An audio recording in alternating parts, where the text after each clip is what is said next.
PAT4 ਉੱਤੇ programme ਖਬਰ ਦੀ ਖਬਰ ਦੇਖ ਰਹੇ ਸਾਰੇ ਦਰਸ਼ਕਾਂ ਨੂੰ ਮੈਂ ਸਰਬਜੀਤ ਸਿੰਘ ਕੁਮਾਨ ਫਤਿਹ ਅਰਜ ਕਰਦਾ ਹਾਂ ਜੀ। ਵਾਹਿਗੁਰੂ ਜੀ ਕਾ ਖਾਲਸਾ ਵਾਹਿਗੁਰੂ ਜੀ ਕੀ ਫਤਿਹ। ਅੱਜ ਆਪਾਂ ਪੰਜਾਬ ਦੇ ਵਿੱਚ ਜੋ ਈਸਾਈ ਭਾਈਚਾਰੇ ਦਾ ਸਿੱਖ ਜਗਤ ਨਾਲ ਇੱਕ ਤਕਰਾਰ ਇਹਨਾਂ ਦਿਨਾਂ 'ਚ ਚਰਚਾ 'ਚ ਉਹਦੇ ਬਾਰੇ ਗੱਲ ਕਰਾਂਗੇ। ਈਸਾਈ ਭਾਈਚਾਰੇ ਦੇ ਕਈ ਜਿਹੜੇ ਆ ਚਿਹਰੇ ਮੋਰੇ ਜਾਂ ਕਈ ਪੱਖ ਸਾਡੇ ਸਾਹਮਣੇ ਆ। ਇੱਕ ਤਾਂ ਉਹ ਆ ਕਿ ਸਾਰੇ ਭਾਰਤ ਵਿੱਚ ਜਿਸ ਤਰੀਕੇ ਨਾਲ ਹਿੰਦੂ ਕੱਟੜਪੰਥੀ ਤਾਕਤਾਂ ਜਿਹੜੀਆਂ ਨੇ ਉਹ ਇਸ ਈਸਾਈ ਬਰਾਦਰੀ ਨੂੰ ਟਾਰਗੇਟ ਕਰਦੇ ਆ, ਤੇ ਜਿਵੇਂ ਘਰ ਵਾਪਸੀ ਵਰਗੇ ਪ੍ਰੋਗਰਾਮ ਪਿਛਲੇ ਸਮੇਂ 'ਚ ਹੁੰਦੇ ਰਹੇ ਆ, ਉਹ ਸਾਰੀ ਗੱਲਬਾਤ ਸਾਡੇ ਸਾਹਮਣੇ ਆ ਕਿ ਜਿਸ ਤਰੀਕੇ ਨਾਲ ਈਸਾਈ ਭਾਈਚਾਰੇ ਨੂੰ ਟਾਰਗੇਟ ਕੀਤਾ ਗਿਆ ਹਿੰਦੂ ਕੱਟੜਪੰਥੀਆਂ ਦੇ ਵੱਲੋਂ। ਉਦੋਂ ਜਦੋਂ ਵੀ ਕਿਤੇ ਹਿੰਦੂ ਕੱਟੜਪੰਥੀਆਂ ਨੇ ਇਹਨਾਂ ਕ੍ਰਿਸਚੀਅਨ ਜਾਂ ਈਸਾਈਆਂ ਉੱਤੇ ਜ਼ੁਲਮ ਕੀਤੇ ਆ, ਹਰ ਮੌਕੇ ਸਿੱਖਾਂ ਨੇ ਈਸਾਈ ਭਾਈਚਾਰੇ ਦਾ ਦਰਦ ਜਿਹੜਾ ਹੈ ਉਹ ਮੰਨਿਆ। ਇੱਕ ਵਾਰੀ ਚਰਚਾਂ ਉੱਤੇ ਤੇ ਹੋਰ ਇਹਨਾਂ ਦੇ ਜਿਹੜੇ ਈਸਾਈਆਂ ਉੱਤੇ ਹਮਲੇ ਜਦੋਂ ਹਿੰਦੂ ਕੱਟੜਪੰਥੀਆਂ ਨੇ ਪਿੱਛੇ ਜੇ ਕੀਤੇ ਤਾਂ ਅਸੀਂ ਇੱਥੇ ਪੰਜਾਬ ਦੇ ਵਿੱਚ ਵੀ ਪੂਰਾ ਇਹਨਾਂ ਦਾ ਡਟ ਕੇ ਸਾਥ ਦਿੱਤਾ। ਇੱਥੋਂ ਤੱਕ ਕਿ ਅੰਮ੍ਰਿਤਸਰ ਦੇ ਵਿੱਚ ਜਿੱਥੇ ਮੇਰਾ ਅੱਜ ਕੱਲ੍ਹ ਟਿਕਾਣਾ ਸੀ, ਇਕੱਠੇ ਹੋ ਕੇ ਕੁਝ ਸਿੰਘ ਜਿਹੜੇ ਸੀ ਇੱਥੇ ਈਸਾਈਆਂ ਦਾ ਜਿਹੜਾ ਚਰਚ ਸਾਡੇ ਨੇੜੇ ਪੈਂਦਾ ਸੀ ਉੱਥੇ ਗਏ ਤੇ ਉਹਨਾਂ ਨੂੰ ਇਹ ਗੱਲ ਦੱਸੀ ਕਿ ਅਸੀਂ ਤੁਹਾਡੇ ਨਾਲ ਹਾਂ, ਜੇਕਰ ਤੁਹਾਨੂੰ ਕੋਈ ਸਮੱਸਿਆ ਸਾਡੇ ਸੰਪਰਕ ਨੰਬਰ ਕੋਲ ਰੱਖੋ, ਜੇਕਰ ਤੁਹਾਨੂੰ ਕੋਈ ਪ੍ਰੋਬਲਮਸ ਕੋਈ ਸਮੱਸਿਆ ਹੋਵੇ ਤਾਂ ਸਾਨੂੰ ਜ਼ਰੂਰ ਦੱਸਿਓ। ਤੋ ਇਸ ਤਰੀਕੇ ਨਾਲ ਉਹਨਾਂ ਸਮਿਆਂ ਦੇ ਵਿੱਚ ਜਦੋਂ ਵੀ ਕਿਤੇ ਹਿੰਦੂ ਕੱਟੜਪੰਥੀਆਂ ਵੱਲੋਂ ਜਾਂ ਪੰਜਾਬ ਦੇ ਵਿੱਚ ਕਿਸੇ ਹੋਰ ਵੱਲੋਂ ਵੀ ਇਹਨਾਂ ਨੂੰ ਥ੍ਰੈਟ ਹੋਈ ਆ ਤਾਂ ਸਿੱਖਾਂ ਨੇ ਇਹਨਾਂ ਦਾ ਸਾਥ ਦਿੱਤਾ। ਪਰ ਇਹ ਗੱਲ ਵੀ ਪੱਕੀ ਆ ਕਿ ਸਾਰੇ ਭਾਰਤ ਵਿੱਚ ਜਦੋਂ ਵੀ ਹਿੰਦੂਆਂ ਨੂੰ ਹਿੰਦੂ ਕੱਟੜਪੰਥੀਆਂ ਨੂੰ ਇਹਨਾਂ ਈਸਾਈਆਂ ਦੇ ਨਾਲ ਟਕਰਾਰ ਵਿੱਚ ਦੇਖਦੇ ਆ, ਟਕਰਾਅ ਵਿੱਚ ਦੇਖਦੇ ਆ, ਤਾਂ ਸਾਨੂੰ ਉਹਨਾਂ ਹਿੰਦੂ ਕੱਟੜਪੰਥੀਆਂ ਦੀ ਪੀੜ ਆ ਜਿਹੜੀ ਜਾਂ ਜਿਹੜਾ ਸੰਤਾਪ ਆ ਉਹ ਸਮਝ ਨਹੀਂ ਪੈਂਦਾ ਸੀ। ਅੱਜ ਜਦੋਂ ਅਸੀਂ ਪੰਜਾਬ ਦੇ ਵਿੱਚ ਇਸ ਈਸਾਈ ਫਨੋਮਨੇ ਨੂੰ ਇੱਕ ਵੱਖਰੇ ਨਜ਼ਰੀਏ ਤੋਂ ਮਹਿਸੂਸ ਕੀਤਾ, ਦੇਖਣਾ ਸ਼ੁਰੂ ਕੀਤਾ, ਤਾਂ ਸਾਨੂੰ ਇਸ ਗੱਲ ਦਾ ਪਤਾ ਲੱਗਿਆ ਕਿ ਇਹਨਾਂ ਦੀ ਕੀ ਸਮੱਸਿਆ। ਈਸਾਈ ਪ੍ਰੋਬਲਮ ਜਿਹੜੀ ਆ ਪੰਜਾਬ ਦੇ ਵਿੱਚ ਦਿਨੋਂ ਦਿਨ ਉਸ ਕਰਮਕਾਂਡ ਤੇ ਪਖੰਡ ਨੂੰ ਦੁਬਾਰਾ ਪੁਨਰ ਸਰਜੀਤ ਕਰ ਰਹੀ ਹੈ, ਜਿਸ ਨੂੰ ਗੁਰਮਤ ਨੇ, ਗੁਰੂ ਸਾਹਿਬਾਨ ਨੇ ਰੱਦ ਕੀਤਾ ਹੋਇਆ। ਸਿੱਖ ਫਲਸਫੇ ਦਾ ਜਿਸ ਪਖੰਡ ਨਾਲ, ਜਿਸ ਕਰਮਕਾਂਡ ਨਾਲ, ਜਿਸ ਗਲਤ ਚੀਜ਼ ਨਾਲ ਟਕਰਾਵ ਆ, ਉਹ ਸਾਰਾ ਕੁਛ ਕਰ ਕਰਾ ਕੇ ਇਹ ਲੋਕ ਇਸ ਵੇਲੇ ਬਹੁਤ ਵੱਡੇ ਪੱਧਰ ਦੇ ਉੱਤੇ ਪੰਜਾਬ ਦੇ ਵਿੱਚ ਪਖੰਡਾਂ ਨੂੰ ਵਧਾ ਫੈਲਾ ਰਹੇ ਆ। ਦੂਜਾ ਇਹ ਹੈਗਾ ਕਿ ਇਹ ਆਪਦੇ ਇਸ ਮਕੜ ਜਾਲ ਦੇ ਵਿੱਚ ਫਸਾ ਕੇ ਬਹੁਤ ਵੱਡੀ ਗਿਣਤੀ ਵਿੱਚ ਸਿੱਖ ਆਬਾਦੀ ਨੂੰ ਈਸਾਈ ਬਣਾਈ ਜਾ ਰਹੇ। ਤੇ ਪੰਥਕ ਸੋਚ ਵਾਲੇ ਸਿੱਖ ਤਾਂ ਲਗਾਤਾਰ ਕਲਪਦੇ ਰਹੇ ਆ, ਪਿੱਟਦੇ ਰਹੇ ਨੇ ਕਿ ਜਿਹੜੇ ਪੰਜਾਬ ਦੇ ਵਿੱਚ ਈਸਾਈ ਨੇ ਇਹ ਬਾਕੀ ਸਾਰੇ ਸੰਸਾਰ ਵਾਂਗ ਨਹੀਂ ਹੈਗੇ, ਇਹਨਾਂ ਦਾ ਸਾਰਾ ਸਿਸਟਮ ਬਿਲਕੁਲ ਵੱਖਰਾ ਵਾ। ਜਿਵੇਂ ਵਿਦੇਸ਼ਾਂ ਦੇ ਵਿੱਚ ਜਿਹੜੇ ਈਸਾਈ ਨੇ ਉਹਨਾਂ ਨਾਲ ਸਾਡੇ ਭਾਈਚਾਰੇ ਦੇ ਸੰਬੰਧ ਨੇ, ਮਿਲਦੇ ਵਰਤਦੇ ਆ, ਇੱਕ ਦੂਜੇ ਦਾ ਸਾਥ ਸਹਿਯੋਗ ਵੀ ਦਿੰਦੇ ਆ। ਤੇ ਸਾਨੂੰ ਸਾਫ਼ ਲੱਗਦਾ ਕਿ ਜੇਕਰ ਵਿਦੇਸ਼ਾਂ ਦੇ ਵਿੱਚ ਜਿਨ੍ਹਾਂ ਈਸਾਈ ਭਾਈਚਾਰੇ ਦੇ ਲੋਕਾਂ ਨਾਲ ਸਾਡੇ ਸਿੱਖਾਂ ਦਾ ਵਾਹ ਵਾਸਤਾ ਪੈਂਦਾ, ਜੇ ਕਿਤੇ ਉਹ ਸਾਰੇ ਮੁਲਕਾਂ ਦੇ ਵਿੱਚੋਂ ਦੂਰ ਦਰਾਡਿਓਂ ਈਸਾਈਆਂ ਨੂੰ ਲਿਆ ਕੇ ਪੰਜਾਬ ਦੇ ਵਿਚਲੇ ਇਹਨਾਂ ਈਸਾਈਆਂ ਬਾਰੇ ਦੱਸਿਆ ਜਾਵੇ, ਸਮਝਾਇਆ ਜਾਵੇ ਵੀ ਆਹ ਕੁਛ ਕਰਦੇ ਕਰਾਉਂਦੇ ਆ, ਦਿਖਾਇਆ ਜਾਵੇ, ਤਾਂ ਮੇਰੀ ਇਹ ਗਰੰਟੀ ਆ, ਇਹ ਮੇਰਾ ਦਾਅਵਾ ਕਿ ਉਹ ਵੀ ਸਾਰੇ ਇਹਨਾਂ ਨੂੰ ਰੱਦ ਕਰਨਗੇ ਤੇ ਇਹਨਾਂ ਪੰਜਾਬ ਦੇ ਈਸਾਈਆਂ ਨੂੰ ਗਲਤ ਸਮਝਣਗੇ ਤੇ ਸਿੱਖਾਂ ਦਾ ਪੱਖ ਸਹੀ ਸਮਝਣਗੇ ਕਿ ਏਦਾਂ ਥੋੜ੍ਹੀ ਹੁੰਦਾ। ਪਰ ਸਾਡੇ ਭਾਈਚਾਰੇ ਨੂੰ ਇੱਕ ਇਸ ਤਰੀਕੇ ਦਾ, ਕਿਉਂਕਿ ਅਸੀਂ ਹਿੰਦੂ ਕੱਟੜਵਾਦੀਆਂ ਤੋਂ ਜਾਂ ਹਿੰਦੂ ਅੱਤਵਾਦ ਤੋਂ ਬੜੇ ਪੀੜਤ ਹਾਂ, ਇਸ ਕਰਕੇ ਅਸੀਂ ਇੱਕ ਨਵਾਂ ਫਰੰਟ ਖੋਲ੍ਹਣ ਤੋਂ ਡਰਦੇ ਹਾਂ ਜਾਂ ਕੀ ਕਾਰਨ ਨੇ, ਪਰ ਇਸ ਗੱਲ ਦੇ ਪਰਦੇ ਹੇਠ ਸਾਡਾ ਸਿੱਖ ਹਿੱਤਾਂ ਦਾ ਲਗਾਤਾਰ ਘਾਣ ਹੋ ਰਿਹਾ। ਤੋ ਜਿਹੜਾ ਕੁਛ ਪੰਥਕ ਸੋਚ ਵਾਲੇ ਸਿੱਖ ਪਿਛਲੇ ਸਮਿਆਂ ਦੇ ਵਿੱਚ ਗਾਹੇ ਵਗਾਹੇ ਨੰਗਾ ਕਰਦੇ ਰਹੇ ਆ ਈਸਾਈਆਂ ਬਾਰੇ, ਉਹਦੀ ਕਦੇ ਸਿੱਖ ਜਗਤ ਨੇ ਬਾਹਲੀ ਜ਼ਿਆਦਾ ਤਵੱਜੋ ਨਹੀਂ ਦਿੱਤੀ, ਬਾਹਲੀ ਪਰਵਾਹ ਨਹੀਂ ਕੀਤੀ। ਹਰ ਵਾਰੀ ਜਦੋਂ ਵੀ ਕਿਸੇ ਗੁਰਸਿੱਖ ਨੇ ਇਹਨਾਂ ਦੇ ਪਾਜ ਖੋਲ੍ਹੇ ਆ, ਇਹਨਾਂ ਦੀ ਹਕੀਕਤ ਬਿਆਨ ਕੀਤੀ ਹੈ ਈਸਾਈਆਂ ਦੀ, ਉਦੋਂ ਹੀ ਸਿੱਖ ਜਗਤ ਦੇ ਵੱਲੋਂ ਉਸ ਗੁਰਸਿੱਖ ਨੂੰ ਜ਼ਿਆਦਾ ਨਿਸ਼ਾਨਾ ਬਣਾਇਆ ਗਿਆ, ਉਹਦੀ ਗੱਲ ਨਹੀਂ ਸੁਣੀ ਸਮਝੀ ਗਈ। ਪਰ ਹਰ ਗੱਲ ਦਾ ਕਦੇ ਨਾ ਕਦੇ ਕਿਸੇ ਨਾ ਕਿਸੇ ਬਹਾਨੇ ਇੱਕ ਪੱਖ ਖੁੱਲ੍ਹਣਾ ਹੁੰਦਾ, ਜਿਹੜਾ ਇਸ ਵਾਰੀ ਖੁੱਲ੍ਹਿਆ। ਬਈ ਸਾਡੀ ਕੌਮ ਦੀ ਇੱਕ ਸ਼ਖਸੀਅਤ ਜਿਨ੍ਹਾਂ ਦਾ ਬੜਾ ਮਾਣ ਸਤਿਕਾਰ ਆ, ਗਿਆਨੀ ਜਸਵੰਤ ਸਿੰਘ ਜੀ, ਉਹ ਬੜੇ ਸੁਲਝੇ ਹੋਏ ਕਥਾਕਾਰ ਨੇ, ਗੁਰਮਤ ਦੀ ਗੱਲ ਕਰਦੇ ਕਰਾਉਂਦੇ ਹੈ। ਉਹਨਾਂ ਦੀ ਕਿਤੇ ਕਥਾ ਵਾਰਤਾ ਦੇ ਦਰਮਿਆਨ ਉਹਨਾਂ ਨੇ ਈਸਾਈ ਭਾਈਚਾਰੇ ਬਾਰੇ ਕੁਝ ਗੱਲਾਂ ਬਾਤਾਂ ਕੀਤੀਆਂ, ਜਿਨ੍ਹਾਂ ਦੇ ਸਦਕਾ ਈਸਾਈ ਭਾਈਚਾਰੇ ਨੇ ਉਹ ਸਾਰਾ ਕੁਝ ਸਾਹਮਣੇ ਲੈ ਆਂਦਾ, ਜਿਹੜਾ ਕੁਝ ਦੱਸਣ ਦੇ ਲਈ ਪਿਛਲੇ ਲੰਮੇ ਅਰਸੇ ਤੋਂ ਪੰਥ ਪ੍ਰਸਤ ਸਿੱਖ ਜਿਹੜੇ ਆ ਉਹ ਯਤਨਸ਼ੀਲ ਸੀਗੇ। ਸੋ ਅਸੀਂ ਤਾਂ ਇਹ ਸਮਝਦੇ ਹਾਂ ਕਿ ਬੇਸ਼ੱਕ ਗਿਆਨੀ ਜਸਵੰਤ ਸਿੰਘ ਜੀ ਨੇ ਇਹਨਾਂ ਦੇ ਜਿਹੜਾ ਸੀ ਦੁੱਖ ਦੀ ਥਾਂ ਤੇ ਹੱਥ ਰੱਖ ਦਿੱਤਾ, ਤੇ ਚੰਗਾ ਹੀ ਵਾਪਰਿਆ, ਬੜਾ ਵਧੀਆ ਵਾਪਰਿਆ। ਤੇ ਮੈਂ ਬੜਾ ਧੰਨਵਾਦੀ ਹਾਂ ਉਹਨਾਂ ਸਾਰੇ ਈਸਾਈ ਭਾਈਚਾਰੇ ਦੇ ਨਾਲ ਸੰਬੰਧਿਤ ਲੋਕਾਂ ਦਾ, ਜਿਨ੍ਹਾਂ ਨੇ ਉਹ ਸਾਰਾ ਕੁਝ ਸਾਹਮਣੇ ਲੈ ਆਂਦਾ, ਜਿਹੜਾ ਕੁਝ ਦੱਸਣ ਦੇ ਲਈ, ਸਮਝਾਉਣ ਦੇ ਲਈ ਪਿਛਲੇ ਲੰਮੇ ਅਰਸੇ ਤੋਂ ਪੰਥ ਪ੍ਰਸਤ ਸਿੱਖ ਜਿਹੜੇ ਆ ਉਹ ਅਸਫਲ ਰਹੇ, ਸਿੱਖਾਂ ਨੂੰ ਸਮਝਾ ਨਹੀਂ ਸਕੇ। ਹੁਣ ਜਦੋਂ ਉਹ ਸਾਰਾ ਕੁਝ ਸਾਹਮਣੇ ਆਇਆ ਕਿ ਇਹ ਤਾਂ ਇਹ ਕਹਿੰਦੇ ਫਿਰਦੇ ਆ ਕਿ ਜਿਹੜੇ ਗੁਰੂ ਸਾਹਿਬਾਨ ਹੋਏ ਆ, ਖਾਸ ਤੌਰ ਤੇ ਗੁਰੂ ਗੋਬਿੰਦ ਸਿੰਘ ਜੀ ਨੂੰ ਈਸਾ ਮਹਾਰਾਜ ਦੇ, ਈਸਾ ਜੀ ਦੇ ਉਹ ਪੁਜਾਰੀ ਜਿਹੜਾ ਉਹ ਬਣਾਇਆ ਜਾ ਰਿਹਾ ਗੁਰੂ ਸਾਹਿਬ ਨੂੰ। ਮੈਂ ਜਾਂ ਕਿਸੇ ਵੀ ਸਿੱਖ ਨੂੰ, ਸਾਨੂੰ ਇਹੋ ਜਿਹੀ ਆਦਤ ਨਾ ਹੈ ਤੇ ਨਾ ਹੋਣੀ ਚਾਹੀਦੀ ਆ ਕਿ ਉਹਨਾਂ ਦੀਆਂ ਕੀ ਮਿੱਥਾਂ ਨੇ ਈਸਾਈਆਂ ਦੀਆਂ, ਜਾਂ ਈਸਾਈ ਜਿਹੜੇ ਨੇ ਕਿੰਨਾ ਗੱਲਾਂ ਦੇ ਉੱਤੇ ਅਸੀਂ ਉਹਨਾਂ ਨਾਲੋਂ ਵੱਖਰਾਪਣ ਰੱਖਦੇ ਹਾਂ, ਜਾਂ ਉਹਨਾਂ ਦੇ ਧਰਮ ਦੇ ਵਿੱਚ ਆਹ ਗੱਲਾਂ ਇਸ ਤਰ੍ਹਾਂ ਨੇ, ਅਸੀਂ ਇਹੋ ਜਿਹੀਆਂ ਗੱਲਾਂ ਤੋਂ ਤਾਂ ਅਵੋਇਡ ਕਰਾਂਗੇ। ਪਰ ਜਿਹੜਾ ਕੁਝ ਸਾਡੇ ਨਾਲ ਸੰਬੰਧਿਤ ਹੈ ਉਹਦੀ ਗੱਲ ਜੇ ਕਰੀਏ ਤਾਂ ਇਹ ਸਾਫ਼ ਆ ਗੱਲ ਕਿ ਉਹ ਗੁਰਬਾਣੀ ਨੂੰ ਤੇ ਸਿੱਖ ਇਤਿਹਾਸ ਨੂੰ ਤਰੋੜ ਮਰੋੜ ਕੇ ਪੇਸ਼ ਕਰ ਰਹੇ ਨੇ, ਤੇ ਸ਼ਰੇਆਮ ਸਿੱਖ ਹਿੱਤਾਂ ਦਾ ਨੁਕਸਾਨ ਕਰ ਰਹੇ ਨੇ। ਮੋਟੀ ਜੀ ਗੱਲ ਇਹ ਹੈਗੀ ਆ ਕਿ ਜਿਹੜੀ ਵੀ ਚੀਜ਼, ਜਿਹੜਾ ਵੀ ਵਿਅਕਤੀ, ਜਿਹੜਾ ਵੀ ਵਰਤਾਰਾ ਸਿੱਖ ਹਿੱਤਾਂ ਤੇ ਸੱਟ ਮਾਰਦਾ ਹੋਵੇ, ਕੀ ਸਿੱਖ ਉਹਨੂੰ ਬਰਦਾਸ਼ਤ ਕਰਨ? ਕੀ ਮਜਬੂਰੀ ਹੈ? ਕਿਉਂ ਜੀ? ਕਾਹਦੇ ਲਈ? ਠੀਕ ਆ, ਈਸਾਈ ਬੜੇ ਵਧੀਆ ਨੇ, ਈਸਾਈ ਬੜੇ ਮਹਾਨ ਨੇ, ਈਸਾਈ ਬੜੇ ਗ੍ਰੇਟ ਨੇ, ਈਸਾਈ ਬੜੇ ਜੇ ਨੇ, ਬੋ ਨੇ, ਆ ਸਾਰਾ ਕੁਝ ਠੀਕ ਆ। ਪਰ ਕੀ ਇੰਨੀ ਗੱਲ ਕਰਕੇ ਉਹਨਾਂ ਨੂੰ ਸਿੱਖ ਹਿੱਤਾਂ ਨੂੰ ਸੱਟ ਮਾਰਨ ਦੀ ਖੁੱਲ੍ਹ ਮਿਲ ਗਈ? ਕਿਉਂ ਉਹ ਸਾਡੇ ਧਰਮ ਬਾਰੇ, ਸਾਡੇ ਧਰਮ ਦੇ ਗ੍ਰੰਥਾਂ ਬਾਰੇ, ਸਾਡੀਆਂ ਮਾਨਤਾਵਾਂ ਬਾਰੇ ਗਲਤ ਬਿਆਨੀਆਂ ਕਰਨਗੇ? ਕਿਉਂ ਉਹ ਇਹ ਬਕਵਾਸ ਕਰਨਗੇ ਕਿ ਗੁਰੂ ਗੋਬਿੰਦ ਸਿੰਘ ਜੀ ਨੇ ਈਸਾ ਜੀ ਦੀ ਪੂਜਾ ਕੀਤੀ ਹੈ? ਗੁਰਬਾਣੀ ਦੇ ਗਲਤ ਅਰਥ ਕੱਢ ਕੇ ਉਹਨਾਂ ਨੇ ਬੇਅੰਤ ਕਿਤਾਬਾਂ ਲਿਖੀਆਂ ਹੋਈਆਂ ਨੇ, ਔਰ ਇੰਨਾ ਜ਼ਿਆਦਾ ਗੜਬੜ ਘੁਟਾਲਾ ਆ ਕਿ ਦਿਨੋਂ ਦਿਨ ਸਿੱਖ ਸੰਗਤਾਂ ਦੇ ਵਿੱਚ ਹੁਣ ਰੋਸ ਵੱਧ ਰਿਹਾ, ਔਰ ਬੜੀ ਚੰਗੀ ਗੱਲ ਆ ਕਿ ਵੱਧ ਰਿਹਾ, ਕਿਉਂਕਿ ਜਦੋਂ ਅਸੀਂ ਦੱਸਦੇ ਸੀ ਉਦੋਂ ਕੋਈ ਸੁਣਦਾ ਨਹੀਂ ਸੀ। ਕੁਝ ਅਰਸਾ ਪਹਿਲਾਂ ਇਹੋ ਜਿਹੀ ਘਟਨਾ ਅੰਮ੍ਰਿਤਸਰ ਦੇ ਵਿੱਚ, ਇੱਥੇ ਪਰਮਜੀਤ ਸਿੰਘ ਅਕਾਲੀ ਹੁਣੀ ਕਰਕੇ ਗੁਰਸਿੱਖ ਭਰਾ ਨੇ ਸਾਡੇ, ਉਹਨਾਂ ਦੇ ਦੁਆਲੇ ਸਾਰਾ ਪੰਥ ਹੋ ਗਿਆ, ਆਪਾਂ ਵੀ ਹੋ ਗਏ ਦੁਆਲੇ ਕਿ ਤੁਸੀਂ ਬੜਾ ਮਾੜਾ ਕੀਤਾ।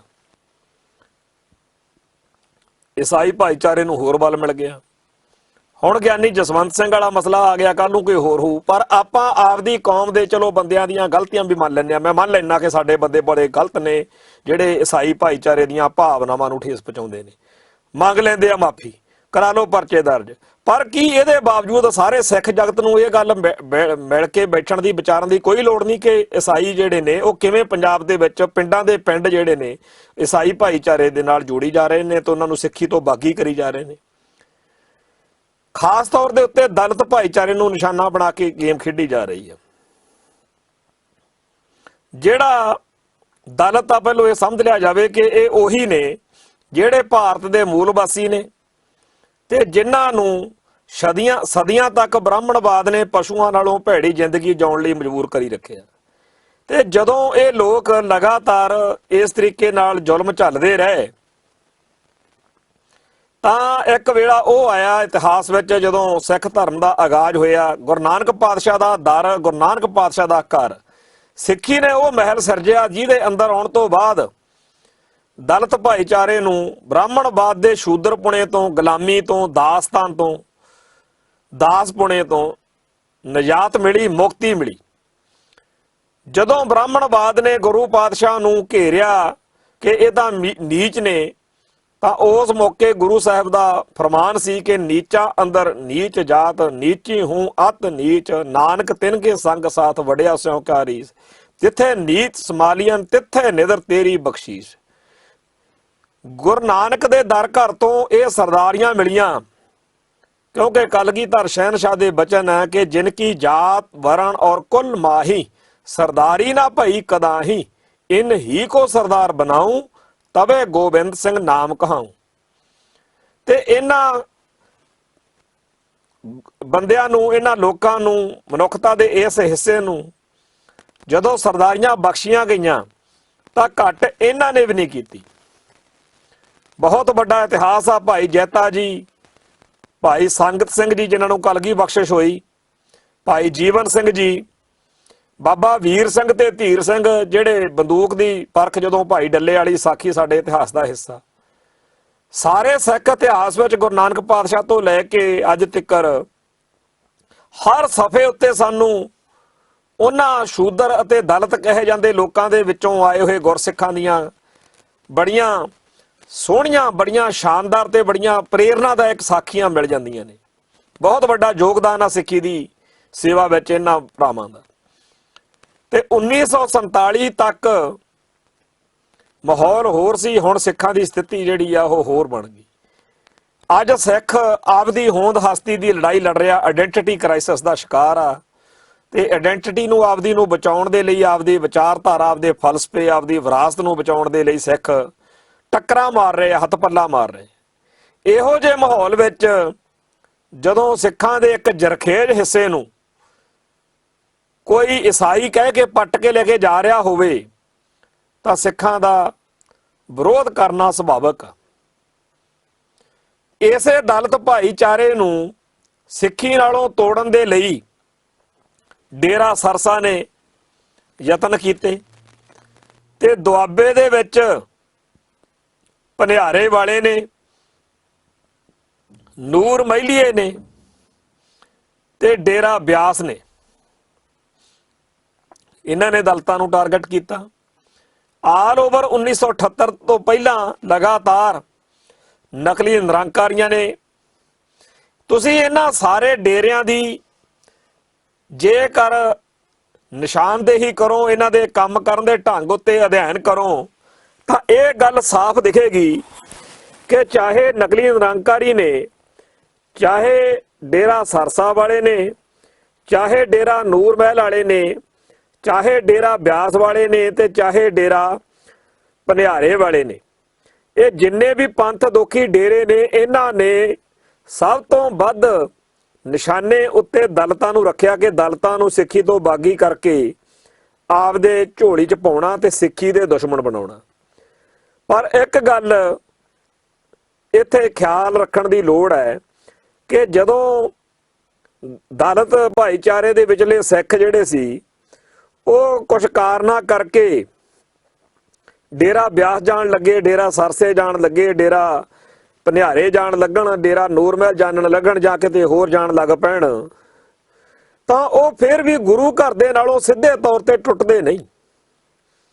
ਉਹ ਕਿਸੇ ਨਾ ਕਿਸੇ ਰੂਪ ਦੇ ਵਿੱਚ ਸਿੱਖੀ ਨਾਲ ਜੁੜੇ ਰਹਿੰਦੇ, ਕਿਸੇ ਨਾ ਕਿਸੇ ਢੰਗ ਤਰੀਕੇ ਨਾਲ, ਕਿਸੇ ਵਿਆਹ ਸ਼ਾਦੀ ਖੁਸ਼ੀ ਗਮੀ ਦੇ ਮੌਕੇ ਜਦੋਂ ਕਿਤੇ ਗੁਰੂ ਗ੍ਰੰਥ ਸਾਹਿਬ ਦੇ ਸਨਮੁਖ ਜਾਂਦੇ ਆ, ਸਤਿਕਾਰ ਨਾਲ ਸੀਸ ਝੁਕਾਉਂਦੇ ਆ, ਕੜਾਹ ਪ੍ਰਸ਼ਾਦੀ ਦੇਗ ਲੈਂਦੇ ਆ, ਸਿੱਖ ਮਰਿਆਦਾ ਨੂੰ ਚੈਲੰਜ ਕਰਨ ਤੋਂ ਬਚਦੇ ਰਹਿੰਦੇ। ਤੇ ਜਦੋਂ ਕਿਤੇ ਰਫੜ ਪੈ ਜਾਂਦਾ ਸਿੱਖ ਜਗਤ ਦਾ, ਉਦੋਂ ਬਹੁਤ ਵੱਡੀ ਗਿਣਤੀ ਵਿੱਚ ਉਹ ਫਿਰ ਘਰ ਵਾਪਸੀ ਵੀ ਕਰਦੇ ਆ, ਸਰੋਪੇ ਲੈ ਕੇ ਕਹਿੰਦੇ ਆ ਕਿ ਸਾਤੋਂ ਭੁੱਲਾਂ ਹੋ ਗਈਆਂ, ਅਸੀਂ ਜੀ ਸਿੱਖੀ ਵਿੱਚ ਦੁਬਾਰਾ ਸ਼ਾਮਲ ਹੋਣਾ ਚਾਹੁੰਦੇ। ਤੇ ਉਹਨਾਂ ਨੂੰ ਬਾਹਲੀ ਔਖ ਵੀ ਨਹੀਂ ਲੱਗਦੀ ਜਦੋਂ ਉਹ ਦੁਬਾਰਾ ਸਿੱਖ ਸੱਜਦੇ, ਕਿਉਂਕਿ ਉਹਨਾਂ ਦਾ ਮਾਈਂਡ ਸੈਟ ਜਿਹੜਾ ਹੈਗਾ ਸਿੱਖੀ ਤੋਂ ਉਸ ਤਰੀਕੇ ਨਾਲ ਨਫ਼ਰਤ ਵਿੱਚ ਜਾਂ ਉਸ ਤਰੀਕੇ ਨਾਲ ਦੂਰ ਨਹੀਂ ਗਿਆ ਹੁੰਦਾ। ਪਰ ਜਿਹੜੇ ਦਲਿਤ ਈਸਾਈ ਬਣਾਏ ਜਾਂਦੇ ਨੇ, ਦਲਿਤ ਸਿੱਖ, ਉਹਨਾਂ ਨੂੰ ਇੰਨੀ ਨਫ਼ਰਤ ਨਾਲ ਭਰ ਦਿੱਤਾ ਜਾਂਦਾ ਕਿ ਕੜਾਹ ਪ੍ਰਸ਼ਾਦੀ ਦੇਗ ਲੈ ਕੇ ਵੀ ਉਹ ਰੂੜੀਆਂ ਤੇ ਸੁੱਟ ਦਿੰਦੇ ਆ। ਗੁਰੂ ਗ੍ਰੰਥ ਸਾਹਿਬ ਦੇ ਖਿਲਾਫ, ਸਿੱਖ ਧਰਮ ਦੇ ਖਿਲਾਫ, ਸਿੱਖ ਰਵਾਇਤਾਂ ਤੇ ਸਿੱਖ ਪਰੰਪਰਾਵਾਂ ਦੇ ਖਿਲਾਫ ਜੋ ਨਫ਼ਰਤ ਦਲਿਤ ਸਿੱਖਾਂ ਦੇ ਮਨਾਂ ਵਿੱਚ ਈਸਾਈ ਬਣਾਉਣ ਤੋਂ ਬਾਅਦ ਭਰੀ ਜਾਂਦੀ ਹੈ, ਉਹ ਕਿਸੇ ਹੈ ਤਾਂ ਸਾਡਾ ਉਹਨਾਂ ਨਾਲ ਵੀ ਵਿਰੋਧ ਆ ਜਿਹੜੇ ਭਨਿਆਰੇ, ਸਰਸੇ, ਨੂਰ ਮਹਿਲੀਏ ਤੇ ਹੋਰ ਡੇਰੇ ਨੇ, ਪਰ ਉੱਥੇ ਗਏ ਹੋਏ ਦਲਿਤ ਸਿੱਖ ਦਾ ਕੋਈ ਨਾ ਕੋਈ ਰਾਹ ਬਚਿਆ ਰਹਿੰਦਾ ਵਾ ਦੁਬਾਰਾ ਸਿੱਖੀ ਨਾਲ ਜੁੜਨ ਦਾ। ਇਹ ਤਾਂ ਸਮਾਜ ਦੇ ਵਿੱਚ ਇੱਕ ਦੁਸ਼ਮਣੀ ਨੂੰ, ਇੱਕ ਵਿਰੋਧ ਨੂੰ, ਇੱਕ ਨਫ਼ਰਤ ਨੂੰ ਤੇ ਵਾਇਲੈਂਸ ਨੂੰ ਸੱਦਾ, ਹਿੰਸਾ ਨੂੰ ਸੱਦਾ ਦੇਣ ਵਾਲੀ ਗੱਲ ਆ ਜਿਹੜਾ ਦਲਿਤ ਸਿੱਖਾਂ ਦੇ ਵਿੱਚੋਂ ਈਸਾਈ ਬਣਾਏ ਜਾ ਰਹੇ। ਸੋ ਬੜੀ ਵੱਡੀ ਟ੍ਰੈਜਡੀ, ਬੜਾ ਵੱਡਾ ਦੁਖਾਂਤ ਆ। ਜੇ ਲੜੀਏ ਤਾਂ ਮਰਦੇ ਆ, ਜੇ ਨਹੀਂ ਬੋਲਦੇ ਤਾਂ ਮਰਦੇ ਆ, ਕਿਉਂਕਿ ਬਾਅਦ ਵਿੱਚ ਮੂੰਹ ਚੱਕ ਕੇ ਕਹਿ ਦੇਣਾ ਕਿ ਉਦੋਂ ਕਿਸੇ ਨੇ ਮੌਕੇ ਸਿਰ ਗੱਲ ਨਹੀਂ ਕੀਤੀ। ਸੋ ਪਿਛਲੇ ਲੰਮੇ ਅਰਸੇ ਤੋਂ ਦਹਾਈਆਂ ਦਿੰਦੇ ਆ ਰਹੇ ਆ ਤੇ ਅੱਜ ਕਲਪ ਕੇ ਸੰਤਾਪ ਨਾਲ ਭਰੇ ਹੋਏ ਸਾਡੇ ਸਿੱਖ ਨੌਜਵਾਨ ਜਿਹੜੇ ਆ ਉਹ ਇਸ ਮਸਲੇ ਦੇ ਉੱਤੇ ਲੋਕਾਂ ਨੂੰ ਸੱਦਾ ਦੇ ਰਹੇ ਆ, ਹੋਕਾ ਦੇ ਰਹੇ ਆ ਕਿ ਭਾਈ ਜਿਵੇਂ ਡੇਰਾ ਸਰਸਾ, ਡੇਰਾ ਭਨਿਆਰਾ, ਡੇਰਾ ਨੂਰਮਹਿਲ, ਡੇਰਾ ਬਿਆਸ, ਡੇਰਾ ਭੈਣੀ ਵਾਲੇ ਕੂਕਿਆਂ ਦਾ ਤੇ ਜਿਵੇਂ ਨਰਕਧਾਰੀਏ ਤੇ ਹੋਰ ਇਹੋ ਜਿਹੇ ਸੰਗਠਨ ਦਲਿਤ ਸਿੱਖਾਂ ਨੂੰ ਸਿੱਖੀ ਨਾਲੋਂ ਤੋੜ ਕੇ ਸਿੱਖ ਧਰਮ ਦਾ ਨੁਕਸਾਨ ਕਰਨਾ ਚਾਹੁੰਦੇ ਆ, ਸਿੱਖ ਹਿੱਤਾਂ ਦਾ ਨੁਕਸਾਨ ਕਰਨਾ ਚਾਹੁੰਦੇ ਆ, ਬਿਲਕੁਲ ਉਸੇ ਤਰੀਕੇ ਦੇ ਨਾਲ ਦਲਿਤ ਸਿੱਖਾਂ ਨੂੰ ਟਾਰਗੇਟ ਕਰਕੇ ਈਸਾਈ ਜਗਤ ਜਿਹੜਾ ਹੈਗਾ ਪੰਜਾਬ ਦੇ ਵਿੱਚ ਇੱਥੇ ਸਰਗਰਮ। ਕੀ ਇਹ ਸਿੱਖਾਂ ਦੇ ਹਿੱਤਾਂ ਨੂੰ ਸੱਟ ਮਾਰਨ ਵਾਲੀ ਗੱਲ ਨਹੀਂ? ਤੇ ਫਿਰ ਸਵਾਲ ਉਹੀ ਪੁੱਛਦੇ ਆ, ਤੇ ਸਿੱਖ ਕਿਉਂ ਨਾ ਭਾਈ ਇਸ ਗੱਲ ਦਾ ਵਿਰੋਧ ਕਰਨ? ਜੇ ਕਿਸੇ ਦੇ ਘਰ ਦੇ ਅੰਦਰ ਆ ਕੇ ਉਸ ਪਰਿਵਾਰ ਦੇ ਕਿਸੇ ਬੱਚੇ ਨੂੰ ਕੁਰਾਹੇ ਪਾ ਕੇ ਉਸ ਘਰ ਦੇ ਹਿੱਤਾਂ ਦੇ ਉਲਟ ਭੁਗਤਾਉਣ ਦੇ ਲਈ ਕੋਈ ਯਤਨ ਕਰੇ, ਤੇ ਕੀ ਉਸ ਪਰਿਵਾਰ ਦੇ ਮੁਖੀ ਅਤੇ ਹੋਰਨਾਂ ਪਰਿਵਾਰਕ ਮੈਂਬਰਾਂ ਦਾ ਇਹ ਹੱਕ ਨਹੀਂ ਬਣਦਾ ਕਿ ਆਪਦੇ ਹਿੱਤਾਂ ਦੀ ਰਾਖੀ ਕਰਨ? ਕਿਉਂ ਨਾ ਕਰਨ? ਭਾਰਤੀ ਸੰਵਿਧਾਨ ਹੋਵੇ, ਅਮਰੀਕਾ ਦਾ ਸੰਵਿਧਾਨ ਹੋਵੇ, ਦੁਨੀਆ ਭਰ ਦੇ ਰੂਲ ਹੋਣ, ਨਿਯਮ ਹੋਣ, ਹਰ ਇੱਕ ਨਿਯਮ, ਹਰ ਇੱਕ ਸੰਵਿਧਾਨ ਹਰ ਇੱਕ ਸ਼ਖਸ ਨੂੰ, ਹਰ ਇੱਕ ਕੌਮ ਨੂੰ, ਹਰ ਇੱਕ ਮੁਲਕ ਨੂੰ ਇਹ ਹੱਕ ਦਿੰਦਾ ਕਿ ਆਪਦੇ ਹਿੱਤਾਂ ਤੇ ਆਪਦੇ ਹੱਕਾਂ ਦੀ ਰਾਖੀ ਲਈ ਕੁਝ ਕਰੇ। ਤਾਂ ਸਿੱਖ ਨੂੰ ਡਰਾਇਆ ਜਾ ਰਿਹਾ ਕਿ ਤੈਨੂੰ ਈਸਾਈ ਖਾ ਜਾਣਗੇ। ਹੁਣ ਅਸੀਂ ਇਸ ਗੱਲ ਦੇ ਉੱਤੇ ਬਾਰ-ਬਾਰ ਇਹ ਕਹਿ ਰਹੇ ਹਾਂ ਕਿ ਜਿਹੜਾ ਕੁਝ ਸਿੱਖਾਂ ਦੇ ਖਿਲਾਫ, ਸਿੱਖੀ ਦੇ ਖਿਲਾਫ ਇਹ ਈਸਾਈ ਭਾਈਚਾਰੇ ਵਾਲੇ ਕਹਿ ਰਹੇ ਨੇ, ਉਹਨੂੰ ਕਦੇ ਸੁਣ ਤਾਂ ਲਓ, ਸਮਝ ਤਾਂ ਲਓ, ਪਰ ਸਾਡਾ ਭਾਈਚਾਰਾ ਕਹਿੰਦਾ ਜੀ ਬੋਲੋ ਨਾ। ਇਸ ਤਰੀਕੇ ਦੇ ਨਾਲ ਅਸੀਂ ਤਾਂ ਇਹ ਸਮਝਦੇ ਹਾਂ ਕਿ ਸਾਰੇ ਭਾਰਤ ਵਿੱਚ ਜਿਹੜੇ ਈਸਾਈਆਂ ਦੇ ਨਾਲ ਆਰਐਸਐਸ ਦਾ ਟਕਰਾਵ ਆ, ਉਸੇ ਈਸਾਈ ਭਾਈਚਾਰੇ ਨੂੰ ਪੰਜਾਬ ਦੇ ਵਿੱਚ ਆਰਐਸਐਸ ਕੁਝ ਨਹੀਂ ਕਹਿੰਦੀ, ਕਿਉਂਕਿ ਉਹ ਕਹਿੰਦੇ ਆ ਕਿ ਸਿੱਖਾਂ ਨੂੰ ਹਿੰਦੂ ਬਣਾਉਣਾ ਤਾਂ ਔਖਾ, ਪਰ ਜੇਕਰ ਕੋਈ ਈਸਾਈ ਬਣਾ ਲਵੇ ਤੇ ਸਿੱਖੀ ਦੇ ਦੁਸ਼ਮਣ ਬਣਾ ਲਵੇ ਤਾਂ ਹੋਰ ਕੀ ਚਾਹੀਦਾ। ਸੋ ਇੱਕ ਤਰੀਕੇ ਨਾਲ ਆਰਐਸਐਸ ਦੇ ਹਿੱਤਾਂ ਦੀ ਪੂਰਤੀ ਹੋਈ ਕਰ ਰਹੇ ਨੇ ਪੰਜਾਬ ਦੇ ਈਸਾਈ। ਜਿਹੜਾ ਨੁਕਸਾਨ ਆਰਐਸਐਸ ਨਹੀਂ ਕਰ ਸਕਦੀ, ਉਹ ਨੁਕਸਾਨ ਹੁਣ ਦਲਿਤ ਭਾਈਚਾਰੇ ਨੂੰ, ਦਲਿਤ ਸਿੱਖਾਂ ਨੂੰ ਸਿੱਖੀ ਦੇ ਵਿਰੋਧ ਵਿੱਚ, ਸਿੱਖੀ ਦੇ ਖਿਲਾਫ ਭਗਤਾ ਕੇ ਇਹ ਹੁਣ ਈਸਾਈ ਭਰਾ ਕਰ ਰਹੇ ਨੇ। ਤੇ ਉੱਪਰੋਂ ਇਹ ਵੀ ਆਸ ਕੀਤੀ ਜਾ ਰਹੀ ਆ ਕਿ ਸਿੱਖ ਕੁਸਕਣ ਨਾ, ਮਾਫ ਕਰਨਾ ਜੀ। ਸੋ ਈਸਾਈ ਵਰਤਾਰੇ ਨੇ ਸਿੱਖਾਂ ਨੂੰ ਜਿਸ ਤਰੀਕੇ ਦਾ ਇੱਕ ਕਰਾਰਾ ਝਟਕਾ ਮਾਰਿਆ, ਖਾਸ ਤੌਰ ਤੇ ਗਿਆਨੀ ਜਸਵੰਤ ਸਿੰਘ ਵਾਲੀ ਘਟਨਾ ਤੋਂ ਬਾਅਦ ਜੋ ਕੁਝ ਈਸਾਈਆਂ ਨੇ ਸੋਸ਼ਲ ਮੀਡੀਆ ਉੱਤੇ ਲਿਖਿਆ, ਬੋਲਿਆ, ਉਹਨੇ ਸਾਰੇ ਪਾਜ ਨੰਗੇ ਕਰ ਦਿੱਤੇ ਆ। ਤੇ ਅੱਜ ਬੜੇ ਦੁੱਖ ਨਾਲ ਕਹਿਣਾ ਪੈ ਰਿਹਾ ਕਿ ਬ੍ਰਾਹਮਣਵਾਦ ਦੇ ਦਰਕਾਰੇ ਹੋਏ ਉਹ ਲੋਕ ਜਿਨ੍ਹਾਂ ਨੂੰ ਸ਼ੂਦਰ ਕਹਿ ਕੇ ਪਸ਼ੂ ਨਾਲੋਂ ਭੈੜੀ ਜ਼ਿੰਦਗੀ ਜਿਉਣ ਤੇ ਮਜਬੂਰ ਕਰੀ ਰੱਖਿਆ, ਤੇ ਜਿਨ੍ਹਾਂ ਨੂੰ ਗੁਰੂ ਨੇ ਆਪਦੇ ਗਲ ਨਾਲ ਲਾ ਕੇ ਸਰਦਾਰੀਆਂ ਬਖਸ਼ੀਆਂ, ਅੱਜ ਉਹ ਸਿੱਖੀ ਤੋਂ ਬਾਗੀ ਹੋ ਕੇ ਸਿੱਖੀ ਨਾਲ ਦੁਸ਼ਮਣੀ ਕਮਾ ਰਹੇ ਨੇ ਤੇ ਸਿੱਖ ਹਿੱਤਾਂ ਦੇ ਉਲਟ ਭੁਗਤ ਕੇ ਬੇਹੱਦ ਔਖ ਭਰਿਆ ਤੇ ਸੰਤਾਪ ਭਰਿਆ ਸਮਾਂ ਜਿਹੜਾ ਹੈਗਾ ਉਹ ਬਣਾ ਕੇ ਰੱਖ ਦਿੱਤਾ। ਤੇ ਉਲਟਾ ਸਾਡੇ ਕਈ ਭਰਾ ਉਹ 24 ਘੰਟੇ ਇਸੇ ਗੱਲ 'ਚ ਹੀ ਲੱਗੇ ਰਹਿੰਦੇ ਨੇ, ਆਪਣੇ ਧਰਮ 'ਚ ਹੀ ਗੜਬੜ ਆ ਜੀ, ਆਪਣੇ ਹੀ ਧਰਮ ਸਥਾਨਾਂ ਦਾ ਪ੍ਰਬੰਧ ਠੀਕ ਨਹੀਂ, ਆਪਣੇ ਹੀ ਧਰਮ ਦੇ ਗ੍ਰੰਥਾਂ ਵਿੱਚ ਆਹ ਦੇਖੋ ਆਹ ਲਿਖਿਆ ਹੋਇਆ, ਆਪਣੀਆਂ ਹੀ ਗਲਤੀਆਂ ਨੇ। ਇਉਂ ਲੱਗਦਾ ਜਿਵੇਂ ਇਹ ਪੰਥ ਦੇ ਦੁਸ਼ਮਣਾਂ ਦੇ ਵਕੀਲ ਹੋਣ ਤੇ ਸਿੱਖਾਂ ਨੂੰ ਕਹਿ ਰਹੇ ਹੋਣ ਕਿ ਜਿਹੜਾ ਕੁਝ ਤੁਹਾਡੇ ਨਾਲ ਹੋ ਰਿਹਾ ਨਾ, ਜਿਹੜੇ ਹਮਲੇ ਤੁਹਾਡੇ ਤੇ ਹੋ ਰਹੇ ਨੇ, ਇਹਨੂੰ ਦੜ ਵੱਟ ਕੇ ਖਾਮੋਸ਼ ਰਹਿ ਕੇ ਬਰਦਾਸ਼ਤ ਕਰਨਾ ਸਿੱਖੋ ਕਿ ਸਿੱਖੀ ਉੱਤੇ ਹਮਲੇ ਹੋ ਰਹੇ ਆ। ਜੇ ਇਹ ਸਿੱਖ ਜਿਹੜੇ ਸਿੱਖਾਂ ਨੂੰ ਤੇ ਸਿੱਖੀ ਨੂੰ ਹਰ ਵਕਤ ਕਟਹਿਰੇ 'ਚ ਖੜਾ ਕਰੀ ਰੱਖਦੇ ਆ ਦੋਸ਼ੀਆਂ ਵਾਲੇ 'ਚ, ਜੇ ਇਹਨਾਂ ਦੀ ਗੱਲ ਸੁਣੀਏ ਕਰੀਏ, ਫਿਰ ਪਿਛਲੇ ਇਤਿਹਾਸ ਵਿੱਚ ਜਿੱਥੇ ਜਿੱਥੇ ਸਿੱਖ ਹੱਕਾਂ ਤੇ ਸਿੱਖ ਹਿੱਤਾਂ ਲਈ ਅਸੀਂ ਲੜਦੇ ਮਰਦੇ ਰਹੇ ਆ, ਸਾਡੇ ਬਜ਼ੁਰਗ ਸਾਡੇ ਪੁਰਖੇ, ਫਿਰ ਉਹ ਕਾਹਤੋਂ ਲੜਦੇ ਮਿਲਦੇ ਵੀ ਠੀਕ ਆ ਵੀ ਜਿਹੜਾ ਕੁਝ ਹੋ ਰਿਹਾ ਸੀ ਠੀਕ ਹੋ ਰਿਹਾ ਸੀ। ਸੋ ਇਸ ਮੌਕੇ ਦੜ ਵੱਟ ਕੇ ਤਮਾਸ਼ਾ ਦੇਖਣ ਵਾਲਾ ਨਹੀਂ, ਬੋਲਣ ਦੀ ਲੋੜ ਆ ਕਿ ਕਿਸ ਤਰੀਕੇ ਦੇ ਨਾਲ ਸਿੱਖ ਹਿੱਤਾਂ ਦੀ ਹਾਨੀ ਹੋ ਰਹੀ ਆ ਤੇ ਕਿਹਦੇ ਵੱਲੋਂ ਹੋ ਰਹੀ ਹੈ। ਕਹਿੰਦੇ ਆ ਜੀ ਲੜੋ ਨਾ, ਆਮ ਹੀ ਕਿਹਾ ਜਾਂਦਾ, ਦੋ ਬੰਦੇ ਲੜਨ, ਦੋ ਧਿਰਾਂ ਲੜਨ, ਦੋ ਕੌਮਾਂ ਮਜ਼ਹਬਾਂ ਦਾ ਟਕਰਾਅ ਹੋਵੇ ਤਾਂ ਕਹੀਦਾ ਕਿ ਨਾ ਭਾਈ ਲੜਾਈ ਨਾ ਕਰੋ, ਸੰਤਾਪ ਵਧੇਗਾ, ਦੁੱਖ ਵਧੇਗਾ। ਪਰ ਪੰਜਾਬ ਦੇ ਈਸਾਈਆਂ ਦੇ ਵੱਲੋਂ ਸਿੱਖੀ ਦਾ ਜਿਵੇਂ ਘਾਣ ਹੋ ਰਿਹਾ, ਉਹਨੂੰ ਦੇਖਦਿਆਂ ਤਾਂ ਇਹੀ ਕਹਿਣਾ ਪੈਂਦਾ ਕਿ ਬੜੀ ਚੰਗੀ ਗੱਲ ਆ ਜੇਕਰ ਈਸਾਈ ਭਾਈਚਾਰੇ ਨਾਲ ਸਿੱਖਾਂ ਦਾ ਟਕਰਾਅ ਬਣਿਆ ਰਵੇ, ਕਿਉਂਕਿ ਭਨਿਆਰੇ ਵਾਲਾ ਉਹਨਾਂ ਟਾਈਮ ਹੀ ਨੁਕਸਾਨ ਕਰ ਸਕਿਆ ਸਿੱਖਾਂ ਦਾ ਜਦੋਂ ਤੱਕ ਟਕਰਾਅ ਨਹੀਂ ਸੀ ਹੋਇਆ। ਸਰਸੇ ਵਾਲਾ ਉਹਨਾਂ ਟਾਈਮ ਹੀ ਨੁਕਸਾਨ ਕਰਨ ਵਾਲਾ ਫਨੋਮਨਾ ਸੀ, ਡੇਰਾ ਸਰਸਾ ਫਨੋਮਨਾ ਵਰਤਾਰਾ, ਜਦੋਂ ਤੱਕ ਸਿੱਖਾਂ ਦਾ ਟਕਰਾਅ ਨਹੀਂ ਸੀ ਹੋਇਆ।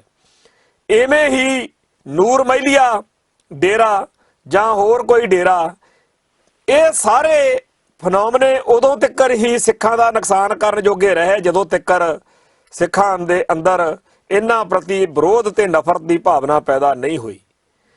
ਪਰ ਈਸਾਈ ਭਾਈਚਾਰਾ ਅਜੇ ਤੱਕ ਇਸ ਗੱਲੋਂ ਬੜਾ ਸੁਚੇਤ ਰੂਪ ਦੇ ਵਿੱਚ ਅਵੋਇਡ ਕਰ ਰਿਹਾ ਕਿ ਟਕਰਾਅ ਨਾ ਹੋਵੇ।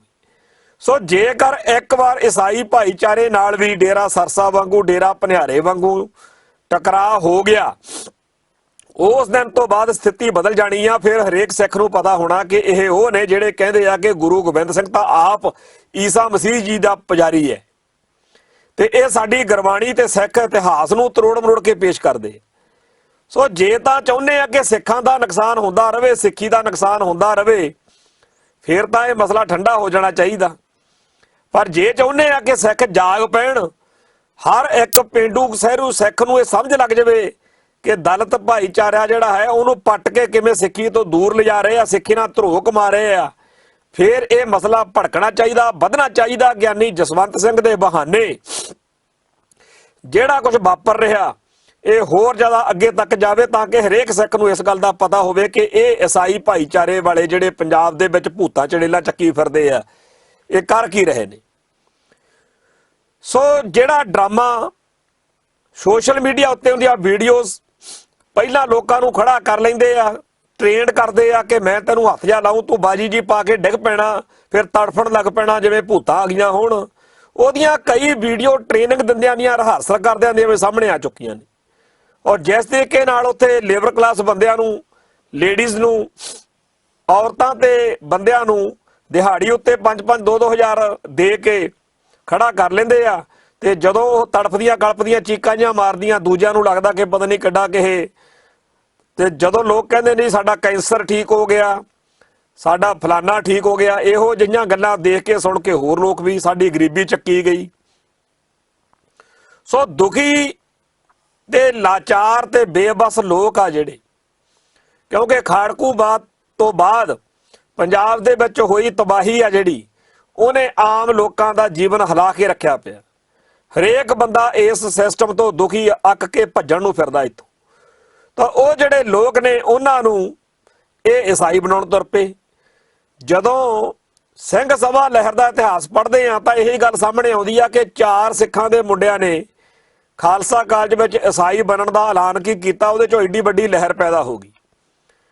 ਤੇ ਉਹ ਸਿੰਘ ਸਭਾ ਲਹਿਰ ਜਿਹੜੀ ਗੁਰਦੁਆਰਾ ਸੁਧਾਰ ਲਹਿਰ ਦਾ ਆਧਾਰ ਬਣੀ, ਉਹਦੇ ਬਾਰੇ ਸਾਨੂੰ ਇਹ ਵੀ ਪਤਾ ਕਿ ਉਸ ਸਿੰਘ ਸਭਾ ਲਹਿਰ ਦੀ ਜਿਹੜਾ ਆਗਾਜ਼ ਸੀ ਉਹ ਤਾਂ ਈਸਾਈ ਬਣਾਉਣ ਤੋਂ ਹੋਇਆ, ਵੀ 4 ਸਿੱਖਾਂ ਦੇ ਮੁੰਡਿਆਂ ਨੂੰ ਈਸਾਈ ਬਣਾਉਣ ਨੂੰ ਫਿਰਦੇ ਸੀ। ਅੱਜ ਬੇਅੰਤ ਹਰ ਪਿੰਡ ਦੇ ਵਿੱਚ ਨੇਰੀਆਂ ਲਿਆਂਦੀਆਂ ਪਈਆਂ ਨੇ। ਦੂਸਰੇ ਪਾਸੇ ਮਹਾਰਾਜਾ ਰਣਜੀਤ ਸਿੰਘ ਵਾਲਾ ਤੇ ਸਿੱਖ ਰਿਆਸਤਾਂ ਦਾ ਰਾਜ ਦਾ ਭੋਗ ਪੈਣ ਤੋਂ ਬਾਅਦ ਜਿਸ ਤਰੀਕੇ ਨਾਲ ਬ੍ਰਾਹਮਣਵਾਦ ਨੇ ਸਿੱਖਾਂ ਵਿੱਚ ਦੁਬਾਰਾ ਛਾਲ ਮਾਰੀ, ਐਂਟਰੀ ਕੀਤੀ, ਜਿਹਦੀ ਕਰਕੇ ਉਹ ਜਾਤ ਵਰਣ, ਜਿਹਦੇ ਬਾਰੇ ਮੈਕਾਲਫ ਵਰਗੇ ਜਿਹੜੇ ਫਿਲਾਸਫਰ ਸੀ ਉਹ ਵੀ ਲਿਖ ਗਏ, ਵਿਦਵਾਨ ਸੱਜਣ, ਕਿ ਦੇਖੋ ਜੀ ਇਹ ਜਿਹੜੇ ਹਿੰਦੂ ਨੇ ਇਹ ਸਿੱਖੀ ਨਾਲ ਸ਼ੁਰੂ ਤੋਂ ਹੀ ਦੁਸ਼ਮਣੀ ਰੱਖ ਰਹੇ ਨੇ, ਕਿਉਂਕਿ ਗੁਰੂ ਸਾਹਿਬਾਨ ਨੇ ਹਿੰਦੂ ਮਤ ਦੀ ਜਿਹੜੀ ਆਧਾਰਸ਼ਿਲਾ ਹੈ ਜਾਤ ਵਰਣ ਦੀ ਵੰਡ, ਇਹਦੀਆਂ ਬੁਨਿਆਦਾਂ ਹਲਾਤੀਆਂ ਸੀ, ਜੜ੍ਹਾਂ ਹਲਾਤੀਆਂ ਸੀ। ਤੇ ਇਸ ਕਰਕੇ ਜਿਹੜਾ ਹਿੰਦੂ ਨੇ ਉਹ ਆਪਦੇ ਬੱਚਿਆਂ ਨੂੰ ਹਿੰਦੂ ਤੋਂ ਸਿੱਖ ਬਣਨ ਤੋਂ ਵੀ ਰੋਕਦੇ ਨੇ, ਤੇ ਨਾਲ ਦੀ ਨਾਲ ਉਹ ਪਰਪੱਕ ਸਿੱਖਾਂ ਨੂੰ ਦੁਬਾਰਾ ਜਿਹੜਾ ਹੈਗਾ ਪਤਿਤ ਕਰਕੇ ਹਿੰਦੂ ਪਣੇ ਵੱਲ ਲਿਆਉਣ ਦੇ ਲਈ ਵੀ ਯਤਨਸ਼ੀਲ ਨੇ। ਮੈਕਾਲਫ ਵਰਗੇ ਬੰਦੇ ਇਹ ਗੱਲਾਂ ਸਮਝ ਗਏ।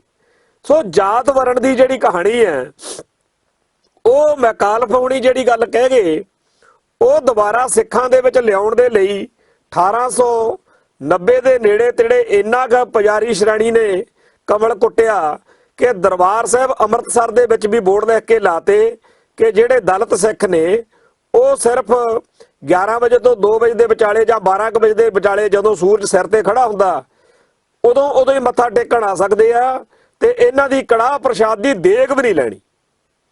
ਇੰਨਾ ਭੈੜਾ ਤੇ ਮਾੜਾ ਵਿਹਾਰ ਉਦੋਂ ਇਸ ਭਾਈਚਾਰੇ ਨਾਲ ਹੋਇਆ, ਜਿਹਦੀ ਵਿਰੋਧਤਾ ਖਾਲਸਾ ਪੰਥ ਨੇ ਕਰਨੀ ਹੀ ਕਰਨੀ ਸੀ।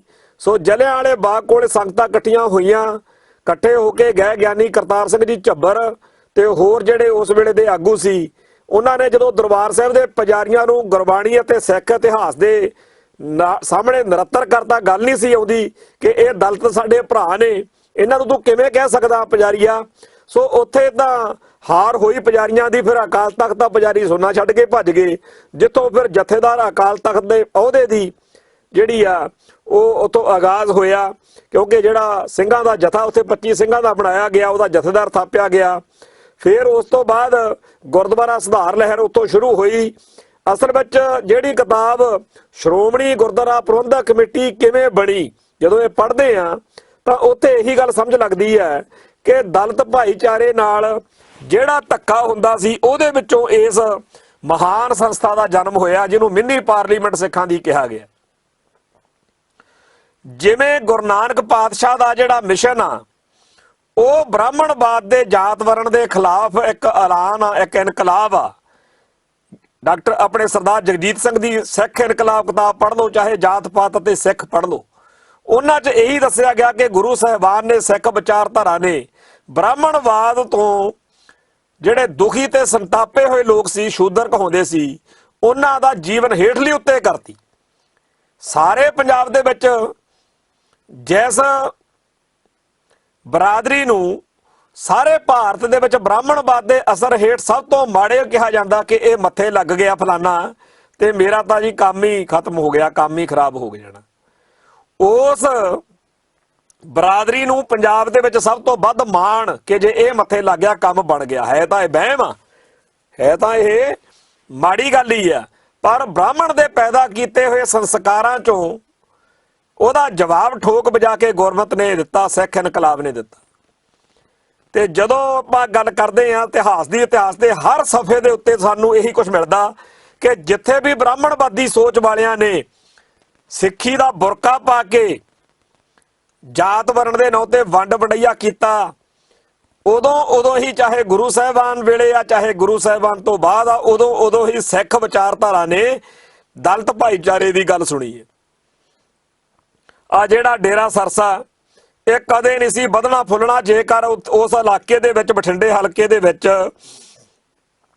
ਇੱਕ ਇਹੋ ਜਿਹਾ ਸਿੱਖ ਵਿਰੋਧੀ ਡੇਰਾ ਹੈ ਜਿੱਥੇ ਉੱਥੇ ਅੱਡ-ਅੱਡ ਜਾਤਾਂ ਦੇ ਪੰਗਤਾਂ ਵੀ ਅੱਡ-ਅੱਡ ਨੇ, ਵੀ ਉੱਥੇ ਭਾਂਡੇ ਲੈ ਕੇ ਲਾਏ ਆ, ਫਲਾਨੀ ਬਰਾਦਰੀ ਦੇ ਭਾਂਡੇ, ਫਲਾਨੀ ਬਰਾਦਰੀ ਦੇ ਭਾਂਡੇ ਅੱਡ-ਅੱਡ। ਫਿਰ ਮੱਥਾ ਟੇਕਣ ਨਹੀਂ ਸੀ ਦਿੰਦੇ, ਫਿਰ ਛੋਟੀਆਂ ਬਰਾਦਰੀਆਂ ਨੂੰ ਗੁਰੂ ਗ੍ਰੰਥ ਸਾਹਿਬ ਜੀ ਦੇ ਦਰਸ਼ਨ ਨਹੀਂ ਸੀ ਕਰਨ ਦਿੰਦੇ, ਤੇ ਨਾ ਹੀ ਉੱਥੇ ਜਿਹੜੀ ਸੀ ਦੇਗ ਜਾਂ ਮਿਸ਼ਰੀ ਦਾ ਕਹਿੰਦੇ ਆ ਪ੍ਰਸ਼ਾਦ ਚੜ੍ਹਦਾ।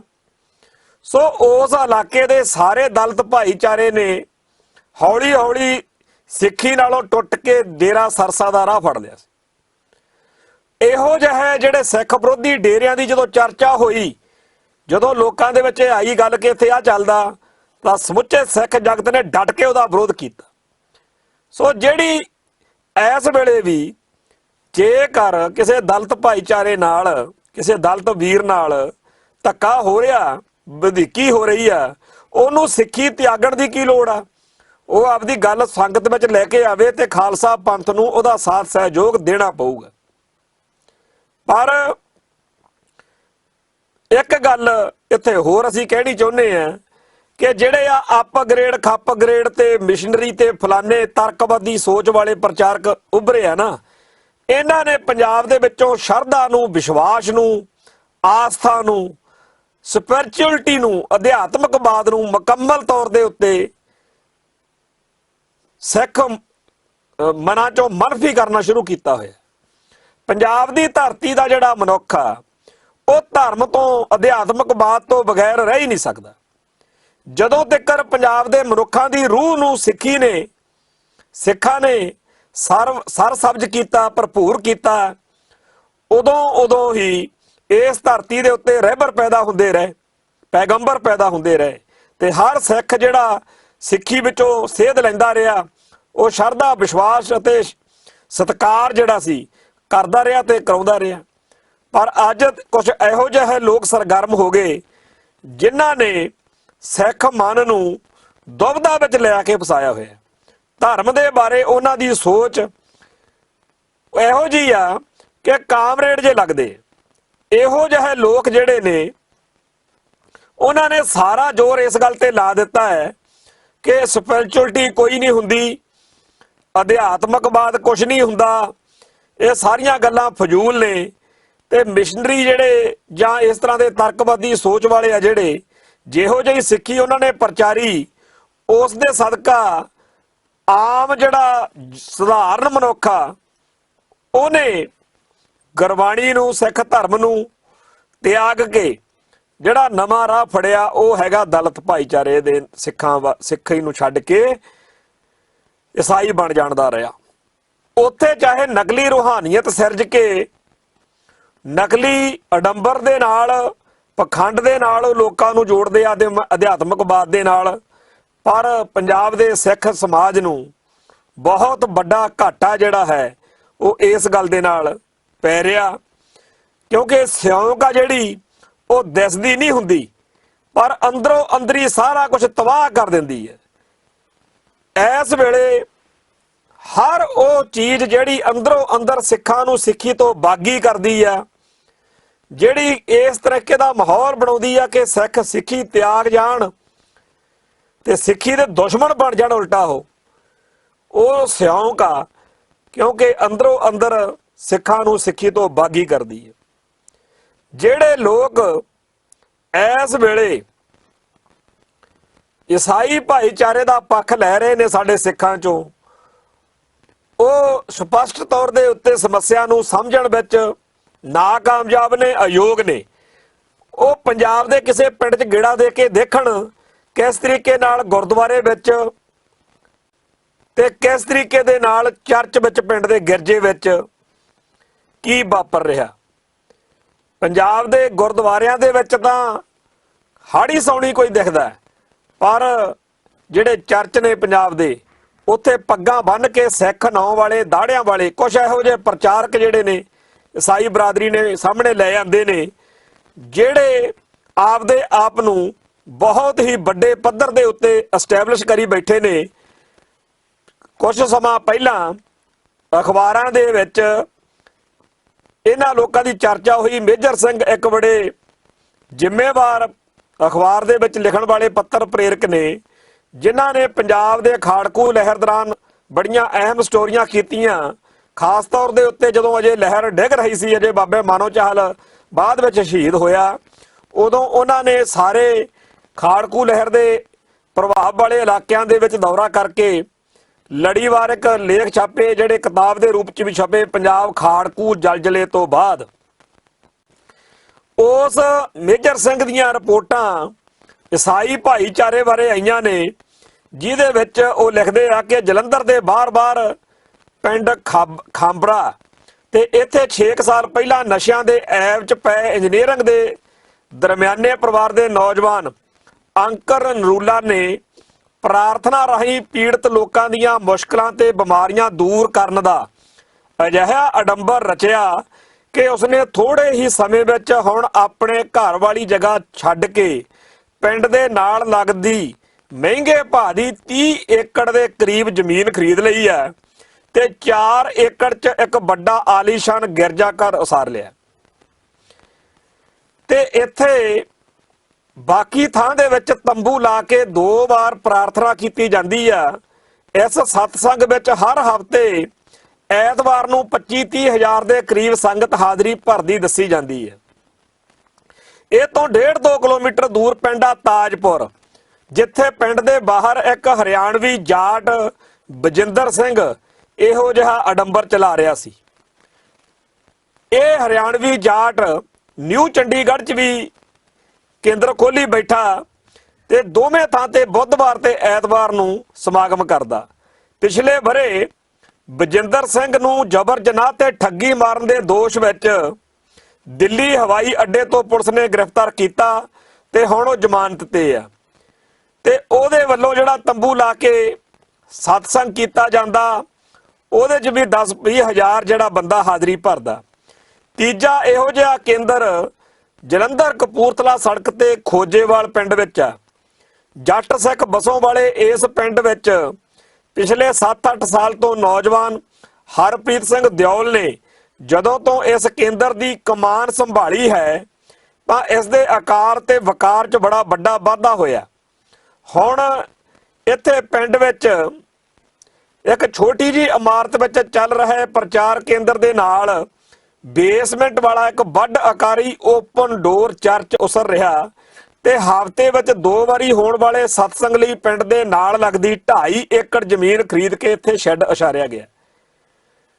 ਤੋ ਜਿਹੜੇ ਇਹ 3 ਨੌਜਵਾਨ ਪ੍ਰਚਾਰਕ ਨੇ, ਇਹ 35-40 ਸਾਲ ਦੀ ਉਮਰ ਦੇ ਨੇ ਤੇ ਇਹ ਯੀਸ਼ੂ ਮਸੀਹ ਦੇ ਪੈਰੋਕਾਰ ਬਣ ਕੇ ਪ੍ਰਚਾਰ ਕਰਦੇ ਹੈ। ਤੇ ਪਹਿਲੀ ਵਾਰ ਆ ਕਿ ਪੰਜਾਬ ਵਿੱਚ ਯੀਸ਼ੂ ਮਸੀਹ ਦਾ ਮੁੱਖ ਪ੍ਰਚਾਰਕ ਕੋਈ ਪੰਜਾਬੀ ਜਾਂ ਹਰਿਆਣਵੀ ਜਾਟ ਹੈ। ਇਹ ਤਿੰਨੇ ਮੁੱਖ ਪ੍ਰਚਾਰਕ ਗੈਰ ਈਸਾਈ ਧਰਮਾਂ ਚੋਂ ਨੇ। ਹਰਪ੍ਰੀਤ ਸਿੰਘ ਦਿਓਲ ਜੱਟ ਸਿੱਖ ਪਰਿਵਾਰਕ ਪਿਛੋਕੜ ਵਾਲਾ, ਅੰਕਦ ਨਰੂਲਾ ਖੱਤਰੀ ਪਰਿਵਾਰ ਚੋਂ ਆ ਤੇ ਬਰਜਿੰਦਰ ਸਿੰਘ ਹਰਿਆਣਵੀ ਜਾਟ ਆ। ਉਕਤ ਪਿੰਡਾਂ ਦੇ ਕੁਝ ਲੋਕ ਜਿਹੜੇ ਨੇ ਉਹ ਇਹਨਾਂ ਡੇਰਿਆਂ ਦੀ ਧਨ ਦੌਲਤ ਤੋਂ ਹੈਰਾਨ ਪਰੇਸ਼ਾਨ ਨੇ। ਇਹ ਤੋਂ ਪਹਿਲਾਂ ਈਸਾਈ ਧਰਮ ਦੇ ਪ੍ਰਚਾਰਕ ਪਾਦਰੀ ਆਮ ਕਰਕੇ ਕੇਰਲ ਵਾਸੀ ਹੀ ਰਹੇ ਨੇ ਤੇ ਸੰਗਤ ਪੰਜਾਬੀ ਹੁੰਦੀ ਸੀ। ਈਸਾਈ ਧਰਮ ਦੇ ਉਸਰ ਰਹੇ ਇਹਨਾਂ ਡੇਰਿਆਂ ਦੇ ਮੁਖੀ ਬਾਈਬਲ ਚੋਂ ਆਇਤਾਂ ਪੜ੍ਹਦੇ ਨੇ ਤੇ ਯੀਸ਼ੂ ਮਸੀਹ ਦੇ ਨਾਂ ਤੇ ਪ੍ਰਾਰਥਨਾ ਕਰਦੇ ਆ। ਰਵਾਇਤੀ ਪਾਦਰੀ ਜਿੱਥੇ ਵਿਆਹੁਤਾ ਜੀਵਨ ਤੋਂ ਦੂਰ ਰਹਿੰਦੇ ਨੇ, ਉੱਥੇ ਨਰੂਲਾ ਅਤੇ ਦਿਓਲ ਸ਼ਾਦੀशुदा ਤੇ ਉਹਨਾਂ ਦੀਆਂ ਪਤਨੀਆਂ ਵੀ ਪ੍ਰਚਾਰਕਾਂ ਵਜੋਂ ਸਰਗਰਮ ਨੇ ਤੇ ਉਹ ਬਾਲ ਬੱਚੇਦਾਰ ਨੇ। ਪਰ ਇਹਨਾਂ ਡੇਰਿਆਂ ਦਾ ਇੱਥੇ ਚੱਲ ਰਹੇ ਰਵਾਇਤੀ ਕੈਥੋਲਿਕ ਜਾਂ ਹੋਰ ਚਰਚਾਂ ਨਾਲ ਕੋਈ ਸੰਬੰਧ ਨਹੀਂ। ਇਹ ਗੱਲ ਬਾਰ-ਬਾਰ ਅਸੀਂ ਉਭਾਰਨੀ ਚਾਹੁੰਦੇ ਆ ਕਿ ਇਹਨਾਂ ਡੇਰਿਆਂ ਦਾ ਰਵਾਇਤੀ ਕੈਥੋਲਿਕ ਜਾਂ ਹੋਰ ਚਰਚਾਂ ਨਾਲ ਕੋਈ ਸੰਬੰਧ ਨਹੀਂ ਤੇ ਨਾ ਹੀ ਇਹਨਾਂ ਤਿੰਨਾਂ ਦਾ ਆਪਸ ਵਿੱਚ ਕੋਈ ਸਰੋਕਾਰ ਹੈ। ਸਗੋਂ ਰਵਾਇਤੀ ਚਰਚ ਵਾਲੇ ਇਹਨਾਂ ਨਵੇਂ ਜਨਮੇ ਈਸਾਈਅਤ ਦੇ ਪੈਰੋਕਾਰ ਬਣ ਰਹੇ ਡੇਰੇਦਾਰਾਂ ਨਾਲ ਖਾਰ ਵੀ ਖਾਂਦੇ ਨੇ ਤੇ ਉਹਨਾਂ ਤੋਂ ਚੁਣੌਤੀ ਦਾ ਭੈ ਵੀ ਮੰਨ ਰਹੇ ਨੇ। ਇਹ ਸਮਝਿਆ ਜਾ ਰਿਹਾ ਕਿ ਸਿੱਖ ਧਰਮ ਵਾਂਗ ਹੀ ਈਸਾਈ ਮਤ ਵੀ ਡੇਰਿਆਂ ਦਾ ਉਭਾਰ ਦਾ ਨਵਾਂ ਰੁਝਾਨ ਆ। ਸੋ ਜਿਹੜੇ ਇਹ ਡੇਰੇ ਪੰਜਾਬ ਦੇ ਵਿੱਚ ਉੱਭਰ ਕੇ ਇਸ ਵੇਲੇ ਸਿੱਖੀ ਦਾ ਨੁਕਸਾਨ ਕਰ ਰਹੇ ਨੇ, ਇਹਨਾਂ ਦੇ ਬਾਰੇ ਇੱਕ ਬਹੁਤ ਵੱਡੇ ਅਧਿਐਨ ਦੀ ਲੋੜ ਆ।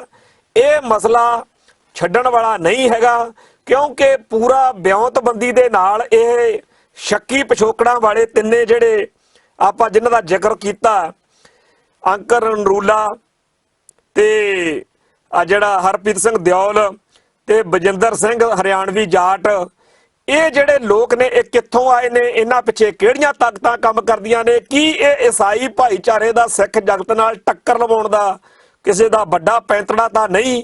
ਕਿਉਂਕਿ ਇਸ ਤੋਂ ਪਹਿਲਾਂ ਪੰਜਾਬ ਦੇ ਵਿੱਚ ਇਹੋ ਜਿਹੇ ਕਈ ਵਰਤਾਰੇ ਸਾਡੇ ਸਾਹਮਣੇ ਆ ਚੁੱਕੇ ਨੇ। ਸੋ ਈਸਾਈ ਭਾਈਚਾਰੇ ਦੇ ਦਲਿਤ ਸਿੱਖਾਂ ਨੂੰ ਸਿੱਖੀ ਤੋਂ ਬਾਗੀ ਕਰਨ ਬਾਰੇ ਤੇ ਸਿੱਖ ਹਿੱਤਾਂ ਨੂੰ ਸੱਟ ਮਾਰਨ ਬਾਰੇ ਜਿਹੜਾ ਗਿਆਨੀ ਜਸਵੰਤ ਸਿੰਘ ਦੀ ਟਿੱਪਣੀ ਤੋਂ ਬਾਅਦ ਖਲਾਰਾ ਸਾਰਾ ਪਿਆ, ਇਹਦੇ ਉੱਤੇ ਚਰਚਾ ਹੁੰਦੀ ਰਹਿਣੀ ਚਾਹੀਦੀ ਆ ਤਾਂ ਕਿ ਕੱਲ ਕਲਾ ਨੂੰ ਸਾਨੂੰ ਇਹ ਕਹਿਣ ਦਾ ਮੌਕਾ ਨਾ ਮਿਲੇ ਕਿ ਸਾਨੂੰ ਤਾਂ ਪਤਾ ਹੀ ਨਹੀਂ ਲੱਗਿਆ। ਸੋ ਇੰਨੀਆਂ ਬੇਨਤੀਆਂ ਪ੍ਰਵਾਨ ਕਰਨੀਆਂ। ਫਿਰ ਮਿਲਾਂਗੇ। ਵਾਹਿਗੁਰੂ ਜੀ ਕਾ ਖਾਲਸਾ।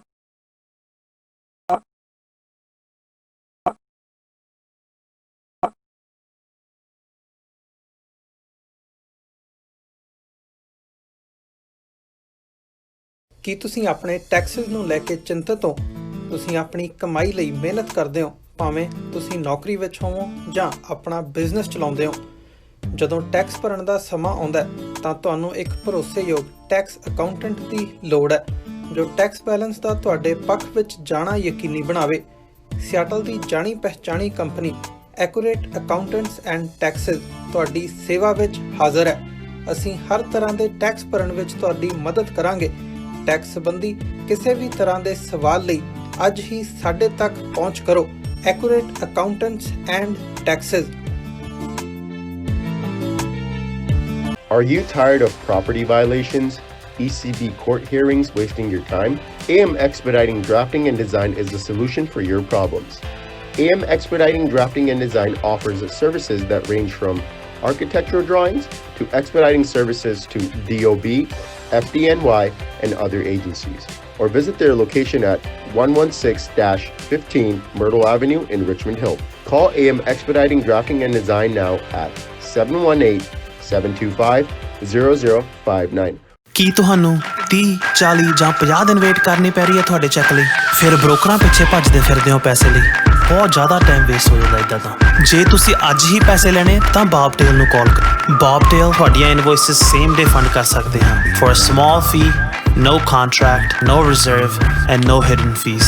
ਅੱਜ ਹੀ ਕਾਲ ਕਰੋ ਬੌਬਟੇਲ ਨੂੰ ਤੇ ਤੁਹਾਡਾ ਪਹਿਲਾ ਮਹੀਨਾ ਫ੍ਰੀ। 410-204-2084 ਅਗੇਨ 410-204-2084।